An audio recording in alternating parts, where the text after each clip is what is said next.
Hello! I have an interesting campfire tale for you today. About a liar, a cheater, and more importantly, someone trying very hard to be something that he isn't. So much so, in fact, that he almost loses himself entirely.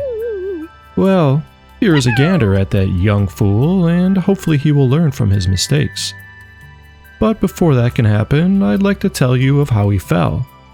So grab a seat, clean out your ears, and listen. Alright now, the story of our misguided feline friend begins with the audible crunch of bone and the flavorful shouting of a filthy crowd. Minnow had once again sneaked out of the orphanage he belonged to and found himself sitting ringside at his favorite dingy hovel, the Tooth Pit, a sunken circle of dirt covered in all manner of grime and sweat where fighters would battle it out in hand-to-hand combat.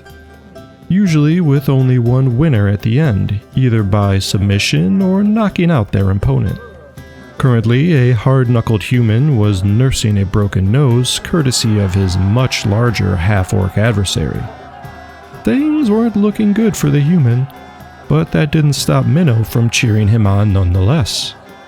Anyways, Minnow was and never has been much of a fighter.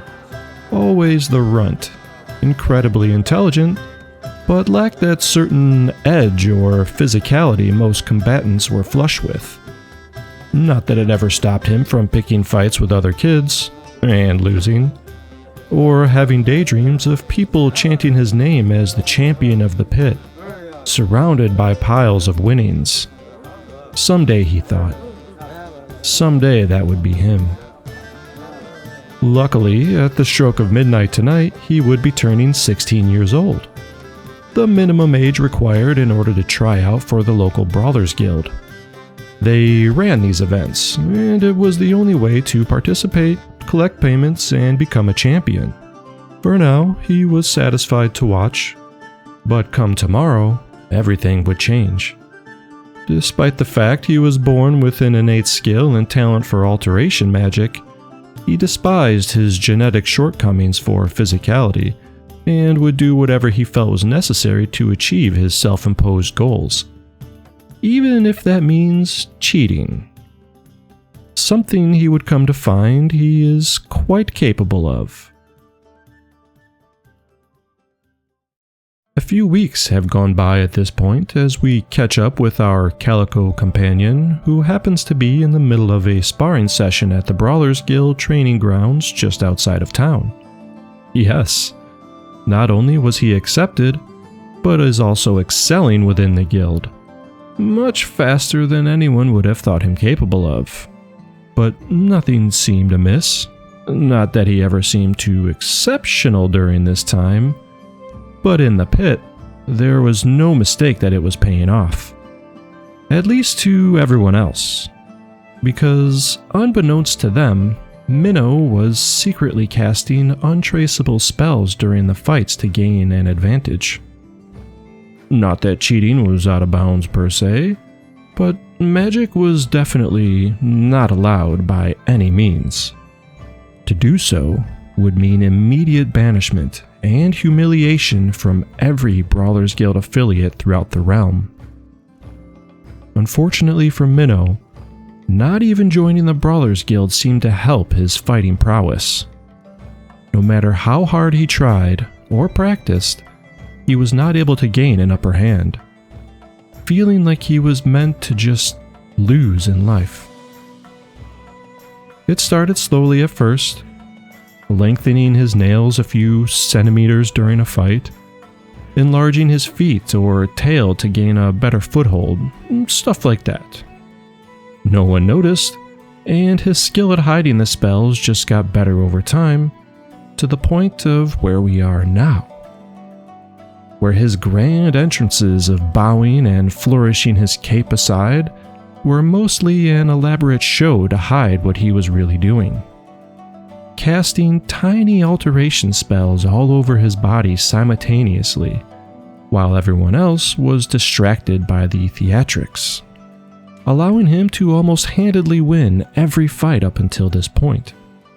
putting him in position to challenge the champion for the title of Ruler of the Ring. So on the evening of the big fight, Minnow stood enraptured by the electricity of the energy from the crowd, with Clint, the half-orc from the beginning of our story, facing him on the opposite side of the pit, glaring with smug intent. And it was during his usual show of bravado, tossing his cape aside, that Minnow barely had time to cast all his spells before his face was met with a massive fist, knocking him to the ground.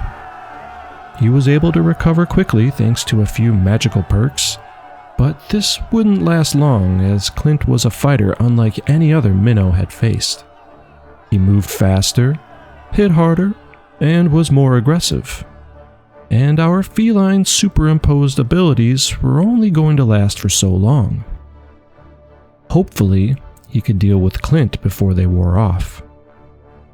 Seconds lasted for minutes, and the bruises, broken bones, bloody gashes, and swollen eyes were shared between the two. But mentally, Minnow was wearing down. He became angered and scared that no matter what he did, the half-orc kept fighting. Nothing he did seemed to work. Damning himself for relying so heavily on magic, but also to have come so close, he couldn't give up.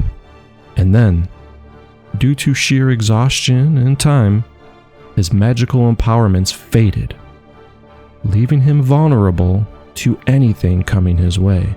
As Clint dove for Minnow, taking him down in a tumble of dirt, dust, and blood, the half-orc surprisingly and quickly gained the advantage.